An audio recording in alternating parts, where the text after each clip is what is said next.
The red dust of Mars swirled outside the observation window as Lieutenant Sarah Chen stared at her monitor screens. 300 years had passed since the Zethian invasion forced humanity to flee Earth.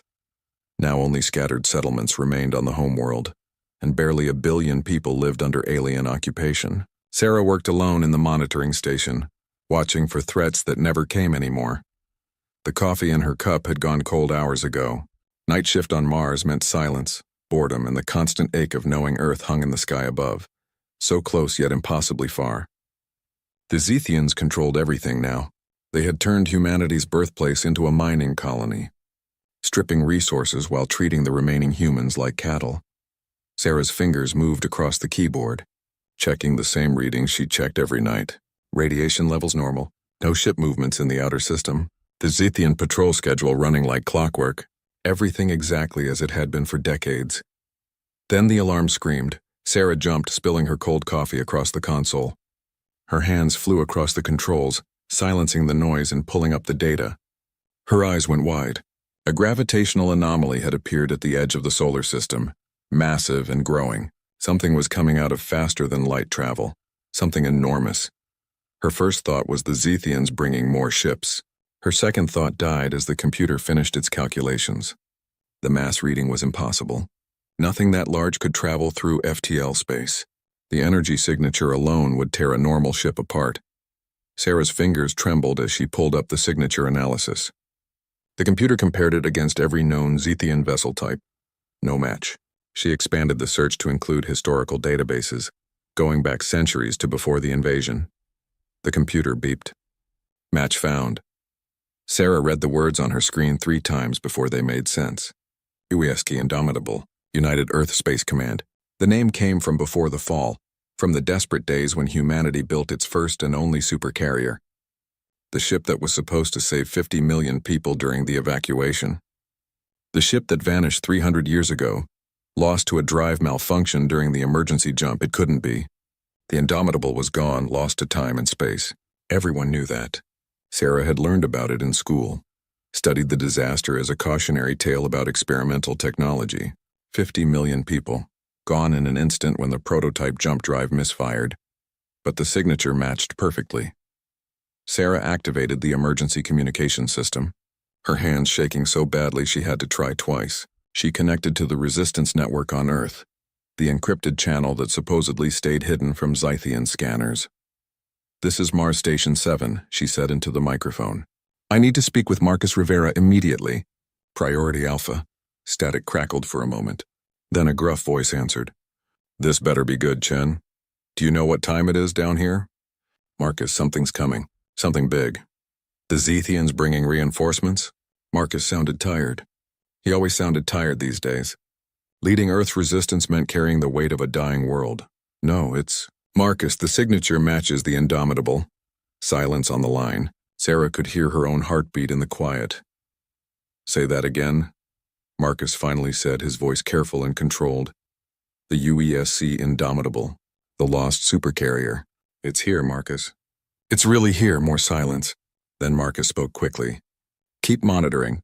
Send me everything, and Chen, don't tell anyone else yet. If this is real, we need to control how the information spreads. If it's not..." He didn't finish the sentence. Sarah understood. False hope could break the resistance faster than any Zethian weapon. She turned back to her screens and watched the massive object move through space. It was still far out beyond Neptune's orbit, but it was heading toward the inner system. Heading home. On Earth, Marcus Rivera stood in the basement of a ruined building in what used to be New York City. The resistance cell around him looked up from their weapons and maps as he ended the call. These 15 men and women represented the last organized military force on the planet. There were other cells scattered across Earth, but communication was dangerous and meetings even more so. "What's happening?" asked Maria Santos, his second in command. The scar across her face, a gift from Zethian interrogators, twisted as she frowned. Marcus hesitated. If he told them and it was wrong, he would destroy morale. If he didn't tell them and it was real, he would have wasted precious time. "We might have incoming friendlies," he said carefully. "I need everyone ready to move in 6 hours. Full combat gear." The question started immediately, but Marcus raised his hand for silence.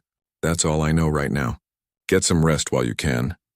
He walked to the corner of the basement where an ancient radio transmitter sat hidden beneath rubble.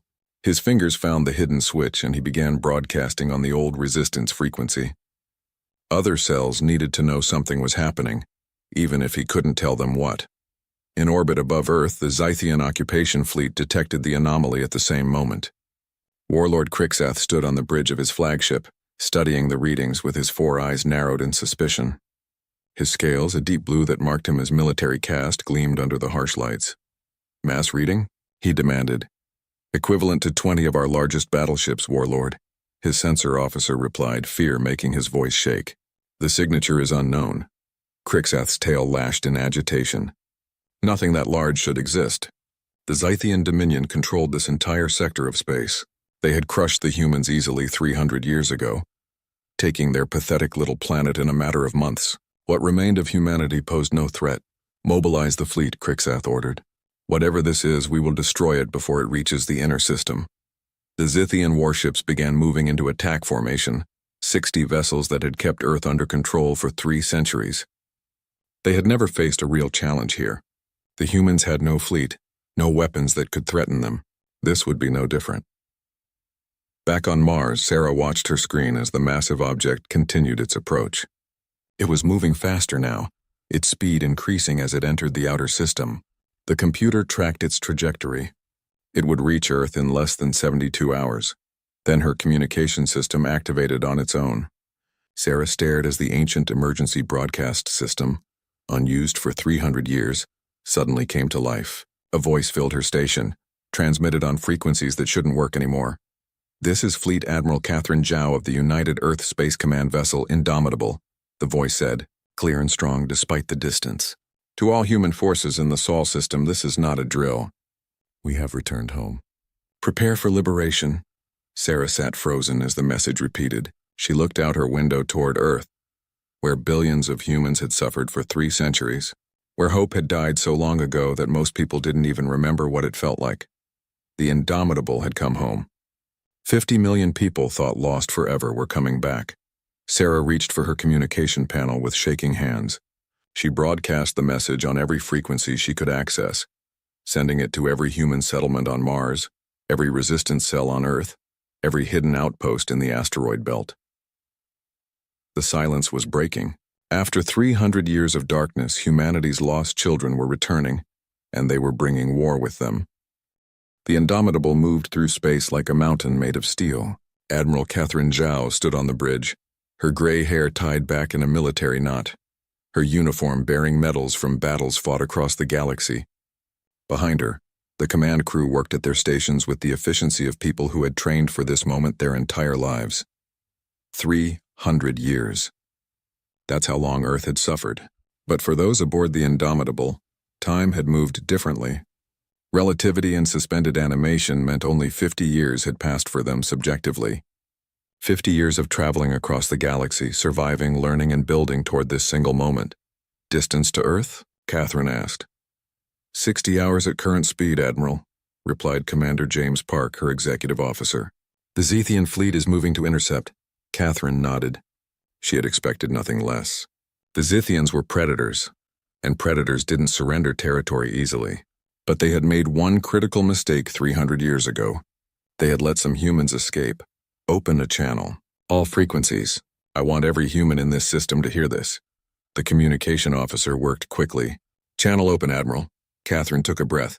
50 million people aboard this ship had waited 3 centuries for this moment. 1 billion more on Earth had suffered in chains. The words had to be right. "People of Earth," she began, her voice steady and strong. "This is Admiral Catherine Zhao of the Indomitable. 300 years ago, we left as refugees. We were running, desperate, trying to save as many lives as we could. Our jump drive malfunctioned and threw us across the galaxy. Everyone thought we were lost. We thought we would never see home again." She paused, looking at the view screen showing Earth in the distance. That blue marble, scarred but still beautiful. "But we didn't give up. We couldn't. Because we knew you were here, suffering under occupation. So we survived. We explored. We learned from every alien species we met. We took their technology and made it better. We built weapons and ships. We trained generations of soldiers. And every single person aboard this vessel had one dream: to come home, to free our people. To make the Zethians pay for what they did. Catherine's voice grew harder. We are not refugees anymore. We are the United Earth Space Command, and we have come home to stay. To our brothers and sisters in chains, hear this, rise up, fight. We will break your chains together. She gestured, and the communication officer cut the channel. On Earth, Marcus Rivera listened to the broadcast with tears streaming down his face. Around him, his resistance fighters stood in stunned silence. Then Maria Santos let out a whoop of joy, and suddenly everyone was shouting, crying, embracing each other. Get everyone moving, Marcus said, wiping his eyes. Every cell, every fighter. We coordinate with the Indomitable and hit the Zethians from inside while they handle the fleet. Marcus, Maria said quietly, we have maybe 10,000 fighters across the whole planet.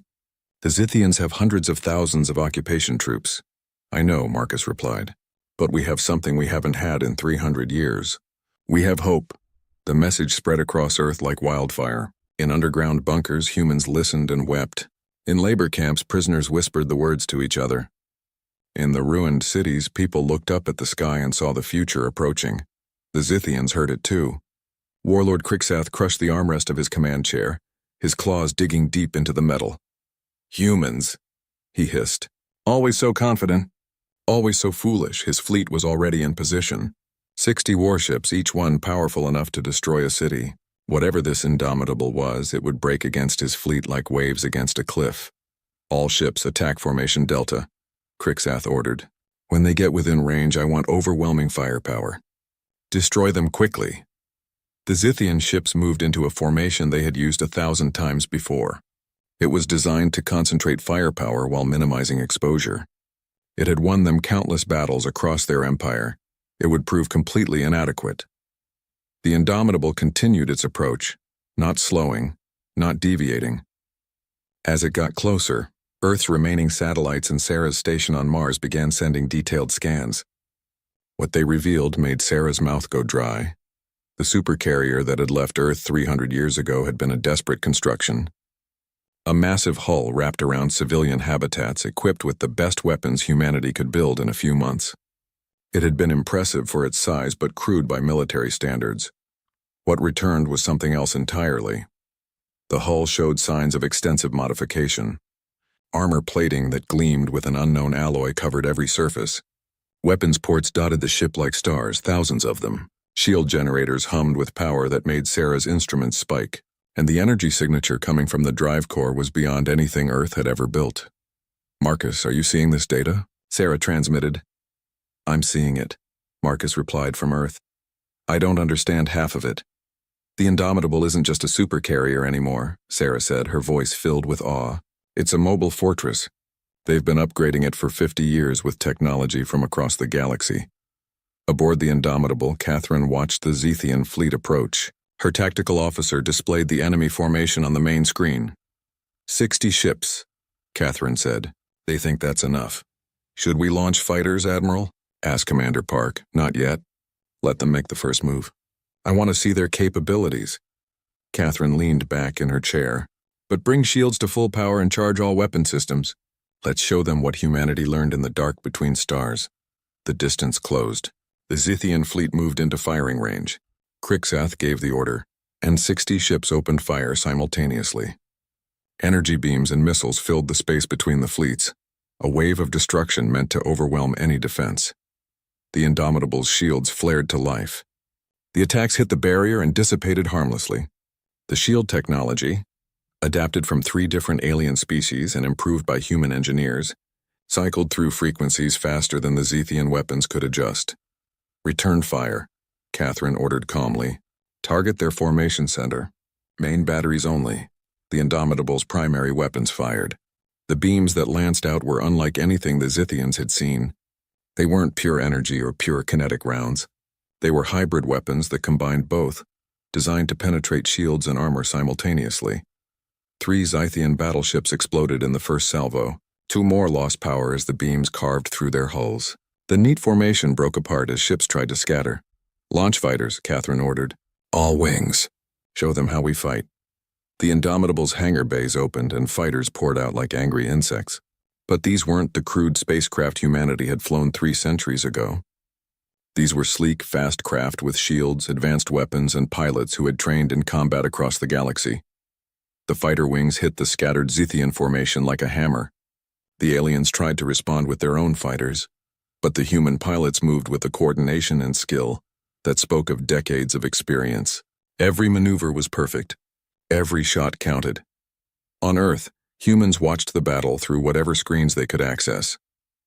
They saw the Zethian fleet, the force that had occupied their world for 300 years, being torn apart.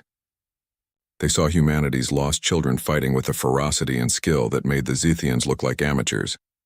Marcus sent out the signal to all resistance cells. 3 words: now we rise. Across Earth, humans grabbed weapons and struck. They hit Zethian supply depots, communication centers, barracks. The attacks were small, almost insignificant compared to the battle in space. But they meant everything. They meant humanity was fighting back on both fronts. In orbit, Crixath watched his fleet die. In less than an hour, he had lost 20 ships, 20. Against a single enemy vessel. Retreat, he snarled. All ships fall back to Earth orbit. Send a priority message to Sector Command. We need reinforcements. All available ships. The surviving Zethian vessels broke off and ran. The Indomitable didn't pursue. It simply continued its steady approach to Earth. Catherine watched them go. How long until sector reinforcements arrive? Computer estimates 10 days, Admiral, replied her intelligence officer. The Zethians will send everything they have, probably 300 ships or more. Catherine nodded slowly. She had expected this too. One battle won did not mean the war was over. Open a channel to Earth resistance forces, she ordered. It's time we met our brothers and sisters face to face. The drop pods fell through Earth's atmosphere like meteors. Marcus Rivera watched them streak across the night sky from the rooftop of his headquarters, a mixture of wonder and fear in his chest. 300 years since humans had seen their own ships return home. 300 years of waiting. The pods landed in a cleared area outside the city ruins. Marcus and his team approached cautiously, weapons ready despite knowing these were allies. Trust had become a rare commodity during the occupation. The first pod opened with a hiss of releasing pressure. A woman stepped out, tall and confident in combat armor that looked both familiar and alien. Her weapon was holstered, her hands empty and open. "Marcus Rivera?" she asked. "That's me. Captain Elizabeth Morrison, Indomitable Marine Corps. The Admiral sends her regards and requests a strategic meeting." Marcus stared at her. She looked young, maybe 30, but her eyes held something ancient. She had been born aboard the Indomitable, had lived her entire life knowing Earth only through stories and training simulations. Yet here she stood, ready to die for a world she had never seen. "Welcome home, Captain," Marcus said, extending his hand. Elizabeth took it, and Marcus saw tears in her eyes. "Thank you," she whispered. "You have no idea what those words mean to us." More pods opened, disgorging supplies, weapons, and soldiers. Within an hour, the Resistance had more military equipment than they had possessed in 3 centuries. Advanced rifles, body armor, communication gear, medical supplies. The Indomitable had brought everything, but it was what Elizabeth told them in the strategy meeting that made Marcus's blood run cold. "The Zethians have sent for their sector fleet," she explained, displaying a holographic map. 300 ships, maybe more. They will arrive in 9 days, Maria Santos spoke up. "Can the Indomitable handle that many?" Elizabeth's expression was grim. "No, we're good, but we're not miracle workers. The Admiral estimates we could take maybe 50 ships before being overwhelmed. 300? We would die." "Then why stay?" asked one of the other Resistance leaders. "You could jump away, save yourselves." "Because that's not who we are," Elizabeth said firmly. "We came home to stay. If we die defending Earth, then we die, but we won't abandon you again." Marcus felt something break inside him. These people who had never walked on Earth's soil until today were willing to die for it. Meanwhile, he had led a resistance that had accomplished almost nothing in 3 centuries. "What's the plan?" he asked. Elizabeth smiled. "We build a fleet. In 9 days." The room erupted in disbelief. Maria's voice cut through the noise. "That's impossible." "No," Elizabeth replied. "It's just very, very difficult. And that's what humans do best." She explained Admiral Zhao's plan. The Indomitable carried manufacturing databases from a dozen alien civilizations, complete blueprints for weapons, ships, and defensive systems. With those databases and Earth's industrial infrastructure, They could build a defensive fleet. Most of Earth's factories were destroyed in the invasion, Marcus protested. But Mars still has shipyards, Elizabeth countered, and Earth has raw materials. We have engineers aboard the Indomitable who can rebuild your factories in days instead of months. We've done this before. On alien worlds where we stop to resupply, we can do it here. In 9 days? Maria asked skeptically. We'll build what we can. Every ship helps. Every weapon platform matters. Elizabeth looked around the room. But we need your help. We need workers, engineers, anyone who can follow instructions. We need your people ready to fight because when that sector fleet arrives, it's going to be hell. Marcus made his decision. You'll have everything we can give you. The next 9 days transformed the Sol system. The Indomitable took up position in Earth orbit and became a mobile factory. Its fabricators worked around the clock, producing components that were shuttled down to rapidly rebuilt Earth factories. Sarah Chen found herself transferred from Mars to coordinate the orbital construction efforts. She watched in amazement as ships took shape in a matter of days. They weren't beautiful vessels. They were crude, functional, built for one purpose only: to fight. The designers called them system defense frigates. Each one was barely 100 meters long, with minimal crew space and maximum weapons. They wouldn't win any battles alone, but in groups they could provide supporting fire for the Indomitable. On Earth, the Resistance mobilized every able-bodied person. Former engineers returned to factories. Miners extracted raw materials. Construction workers built defensive platforms. The work was exhausting, dangerous, and necessary. Marcus found himself working alongside Captain Morrison, coordinating resistance cells and Indomitable forces. They planned attack strategies, evacuation routes, and defensive positions. Every conversation reminded him how far apart the two branches of humanity had grown. "You speak differently," he told Elizabeth one night as they reviewed maps. "Your words are Earth words, but the way you use them is strange." Elizabeth smiled sadly. "We tried to preserve Earth culture aboard the ship, taught the old languages, the old customs, but 300 years in space changes people. We developed our own slang, our own expressions. We're human, but we're also something new." "Are we still the same people?" Marcus asked quietly. "We're family," Elizabeth replied. "That's what matters. Family doesn't abandon family." On the 5th day, Chief Engineer David Park made a discovery in the Indomitable's drive core. He called Admiral Zhao down to engineering, his face pale. "Admiral, I think I know how we can even the odds," he said, displaying calculations on a screen. Catherine studied the numbers. "This is the original jump drive malfunction." "Yes, the one that threw us across the galaxy. I've been studying it for years, trying to understand what happened." David's fingers flew across the keyboard. "It didn't just move us through space. It temporarily folded space-time around the ship. If we could control that fold, weaponize it, we could make enemy ships collide across folded space," Catherine finished. "Make them crash into each other even though they're kilometers apart in real space." "Exactly. But Admiral, it's dangerous. Really dangerous. If we miscalculate, we could fold space-time around ourselves. The Indomitable would be torn apart." Catherine looked at the calculations for a long moment. 300 ships versus 1. Without an advantage, they would lose. With this weapon, they had a chance. "Build it," she ordered. "But make sure it has multiple fail-safes. I want to save Earth, not destroy our own ship trying." On the 8th day, the fleet was ready. 20 system defense frigates floated in formation around the Indomitable. It wasn't enough. Everyone knew it wasn't enough. But it was what they had built in impossible time with limited resources. Marcus stood in the Indomitable's shuttle bay, addressing the combined human forces. Resistance fighters and Indomitable soldiers stood together, a unified force for the first time in 3 centuries. "Tomorrow the Zethians come," Marcus said. "They come with overwhelming force. They expect to crush us easily, like they did 300 years ago. They think humans are weak, that we're prey animals to be hunted and enslaved."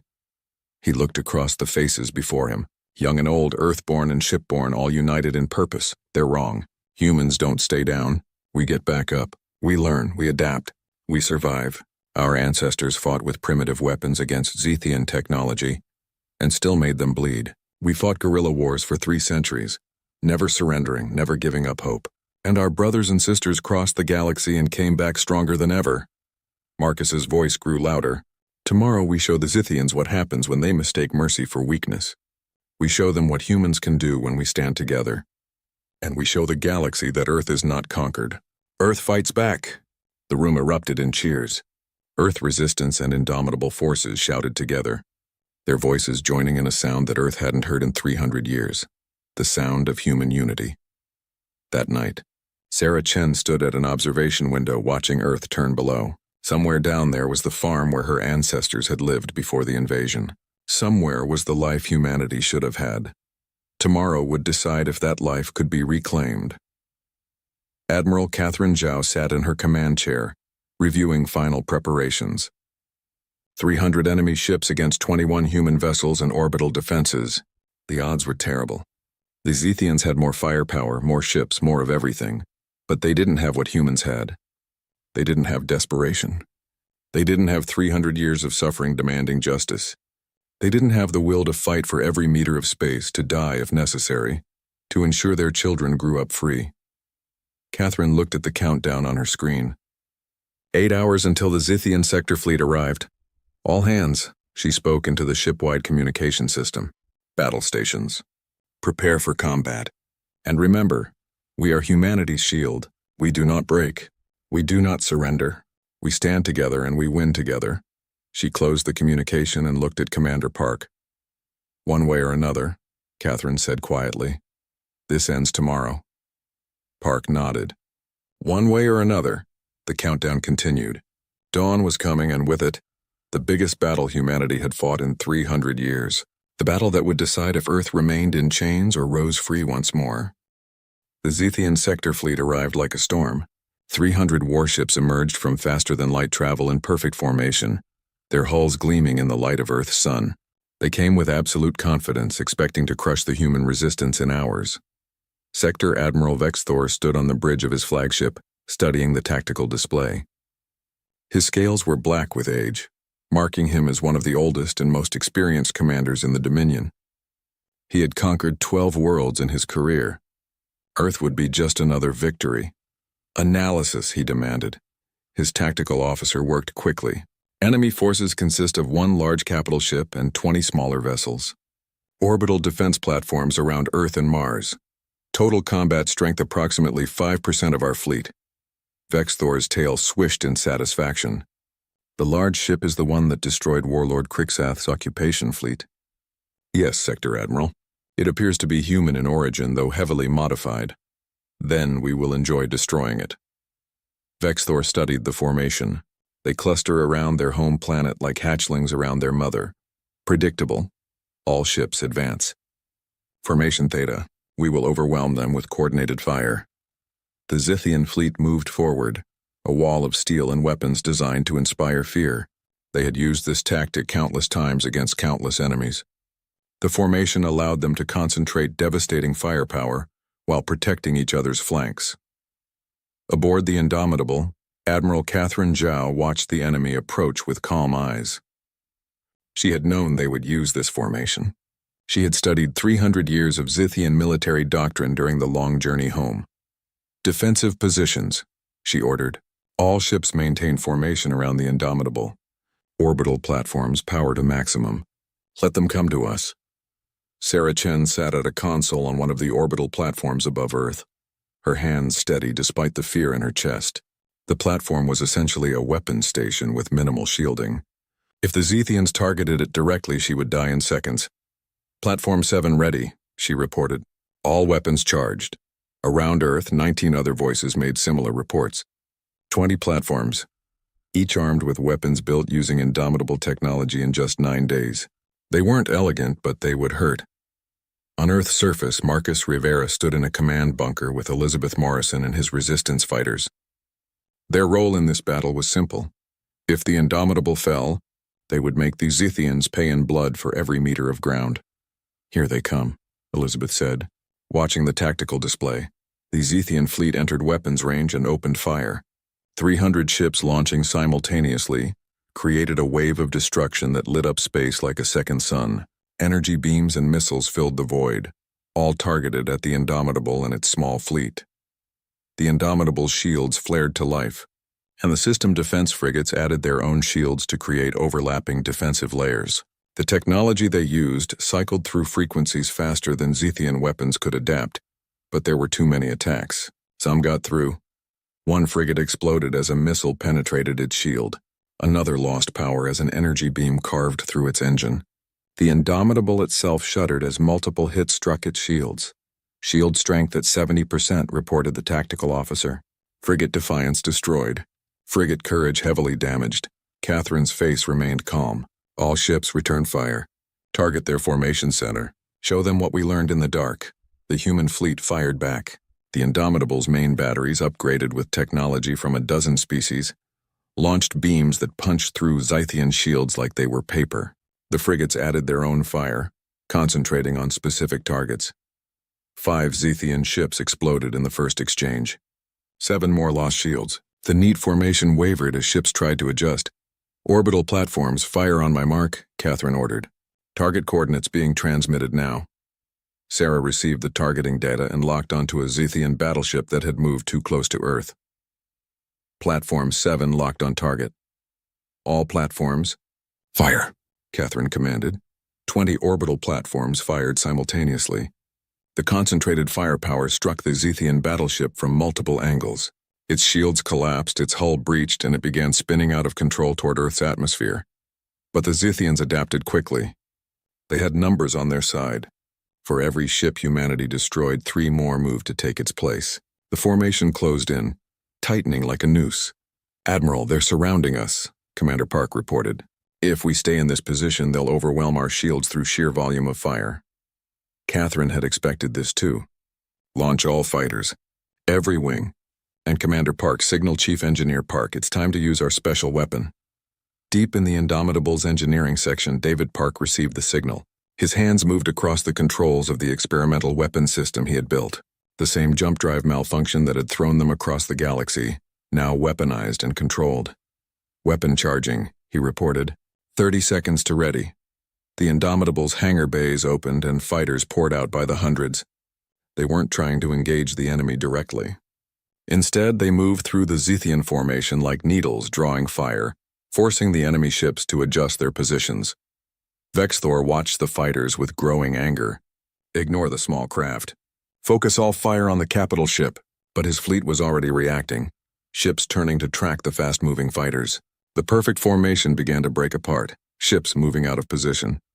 "Now, Chief Park," Catherine ordered. David activated the weapon. Space itself rippled around the Indomitable. Reality folded, bent, twisted. For a moment, everything seemed to pause. Then 5 Zethian ships that had been separated by kilometers of space suddenly occupied the same point. They merged together in a catastrophic explosion that lit up the battle space. The shockwave threw nearby Zethian vessels off course. "Again," Catherine commanded. "Keep folding space around enemy clusters." The weapon fired again and again. Each time, Zethian ships found themselves colliding with each other across folded space-time. The carefully planned formation dissolved into chaos as ships tried to avoid an invisible threat. Sarah watched from her platform, barely believing what she was seeing. The Zethians had brought overwhelming force, but the Indomitable was turning their numbers against them. "Platform 7, fire at will," she called out. "Target the ships trying to regroup." The orbital platforms hammered the scattered Zethian formation. Without their coordinated defense, individual ships became vulnerable. The system defense frigates, small and quick, darted in to finish off damaged vessels. But the battle was far from won. The Zethians still had over 250 ships, and they were learning. Vexthor ordered his fleet to spread out, making it harder for the space-time weapon to affect multiple ships at once. "All ships, maximum dispersal," he commanded. Small unit tactics. "Overwhelm them from all sides." The Zethian fleet broke into smaller groups, attacking from dozens of directions. The human defenses began to strain. Another frigate exploded. Orbital platforms went silent as Zethian fire destroyed them. The Indomitable's shields were down to 40%. "We can't hold this forever," Commander Park said grimly. Catherine checked her displays. They had destroyed maybe 40 Zethian ships. Not enough. The enemy still had overwhelming numbers, and the space-time weapon was overheating. They had maybe 3 more shots before it needed to cool down. "Signal all resistance forces on Earth," Catherine ordered. "If the Indomitable falls, they need to evacuate to the shelters." "We can't—" "Admiral!" The communication officer interrupted. I'm picking up new FTL signatures. Multiple contacts emerging from jump space. Catherine's head snapped toward the display. New ships were appearing at the edge of the system. Lots of them. The communication officer's hands flew across his console. Admiral, they're broadcasting identification codes. They're human ships. Catherine's breath caught. How many? 150 vessels and counting, Admiral. They're from the other refugee fleets. 300 years ago, humanity had scattered across the stars in dozens of desperate refugee fleets. The Indomitable had been the largest, but not the only one. Some had been lost. Others had struggled to survive on distant worlds, but some had thrived just as the Indomitable had, and now they had heard the call. Humanity was returning home. The new fleet was diverse. Ships of different designs, built by different communities using different alien technologies. But they all flew the same flag, the blue and white of United Earth. A voice crackled over the communication system, speaking English with an accent Catherine had never heard before. This is Fleet Admiral Chen of the New Horizon Fleet. We heard your call. We came as fast as we could. Earth stands together. Another voice joined in. Fleet Admiral Rodriguez of the Farstar Fleet.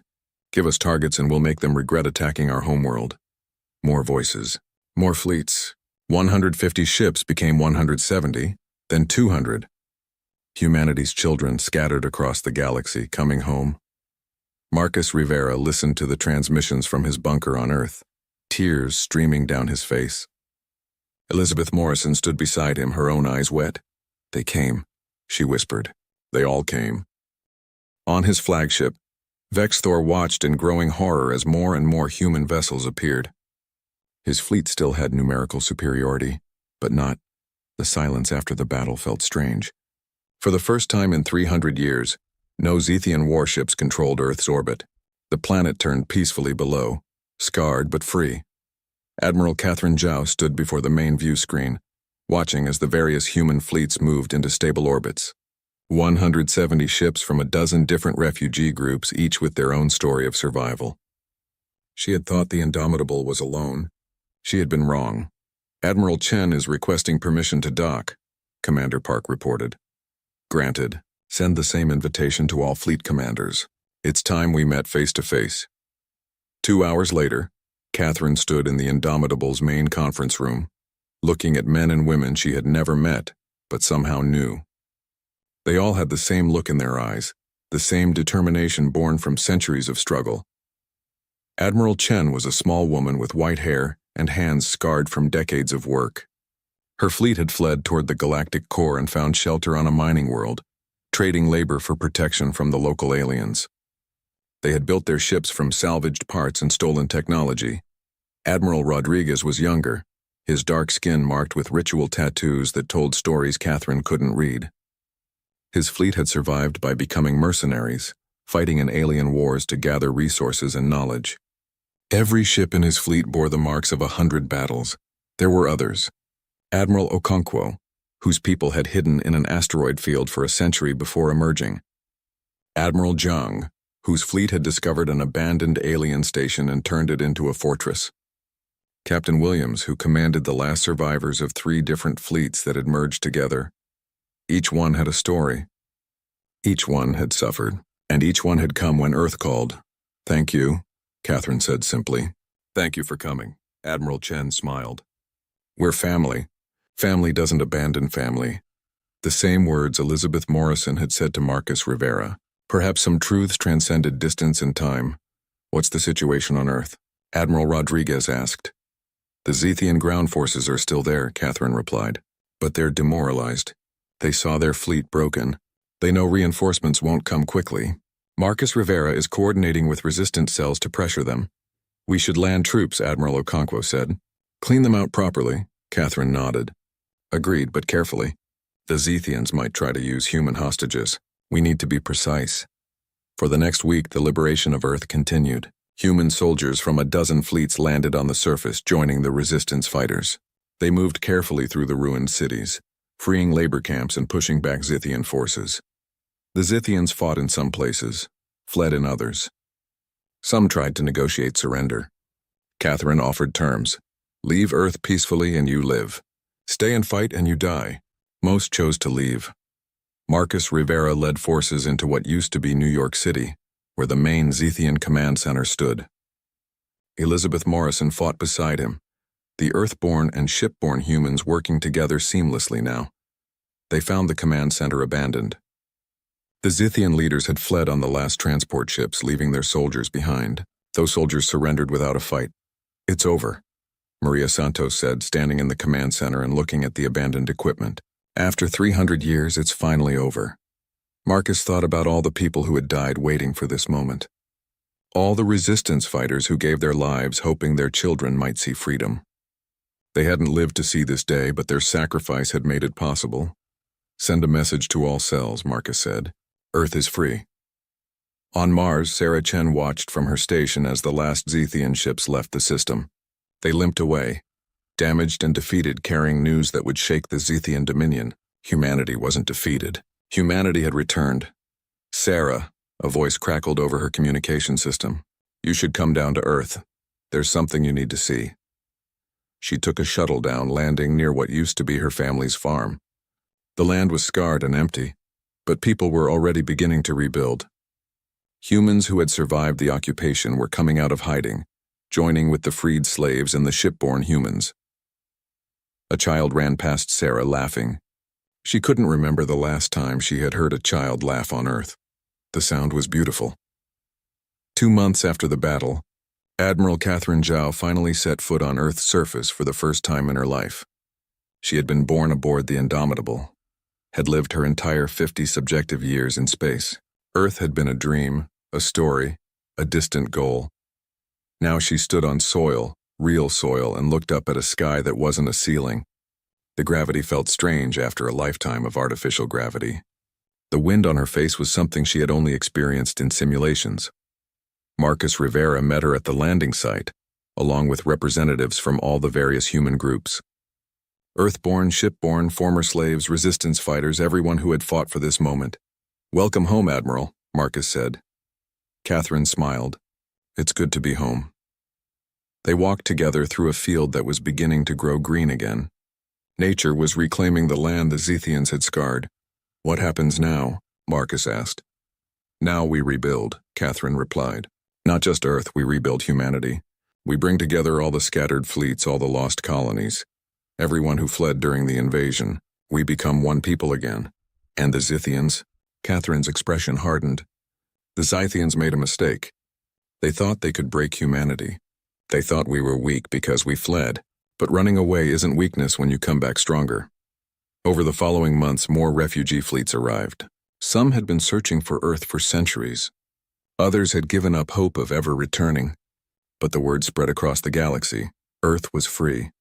Humanity was calling its children home. The Indomitable became the center of a growing fleet. Engineers from various human groups shared their knowledge, combining technologies learned from dozens of alien species. They built new ships, better ships, using the best of everything humanity had learned during its exile. Sarah Chen found herself promoted to coordinator of orbital construction. She oversaw the building of proper orbital stations, not the crude platforms they had thrown together for the battle. Earth was getting its infrastructure back. Marcus Rivera worked with the other resistance leaders to form a planetary government. It wasn't easy. 300 years of separation had created different cultures, different ways of thinking, but they shared the same goal: ensure this never happened again. 1 year after the liberation, representatives from all human groups gathered in a rebuilt assembly hall in Geneva. They came to make decisions about humanity's future. Admiral Catherine Zhao stood before them, no longer just the commander of the Indomitable, but the elected leader of the United Earth Defense Force. 300 years ago, we were broken, she said. We were scattered across the stars, refugees running from an enemy we couldn't defeat. We lost our home. We lost billions of people. We lost our unity. She paused, looking across the assembly. But we didn't lose everything. We didn't lose our humanity. We didn't lose our ability to adapt, to learn, to survive. And we never forgot where we came from. Today, Earth is free. Our people are returning home. We're stronger than we were before the invasion. We have technology from across the galaxy. We have experience fighting and surviving in hostile space. We have something the Zethians never expected.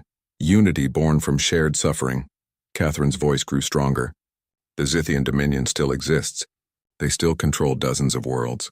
They still enslave other species. They think we're a minor inconvenience, a small defeat they can ignore. They're wrong. She gestured to the assembly. We're not going to sit on Earth and wait for them to attack again. We're going to take the fight to them. We're going to free the other species they've enslaved. We're going to show the galaxy what humanity can do when we stand together. Earth was our cradle, but it was never our cage. The galaxy tried to break us, and instead it made us stronger. Now we return to that galaxy not as refugees, but as liberators. The assembly erupted in cheers. Earthborn and shipborne humans stood together, united in purpose. The various fleet admirals raised their fists in solidarity. The resistance fighters who had suffered through 3 centuries of occupation shouted their approval. Outside the assembly hall, construction crews worked on new ships. Scientists studied alien technology in laboratories. Soldiers trained in tactics learned from a dozen different human communities. Farmers planted crops in soil that was slowly healing. Earth was alive again. On the Indomitable, Chief Engineer David Park worked with his counterparts from other fleets to improve the space-time weapon. What had been a desperate gambit in battle was becoming a refined technology.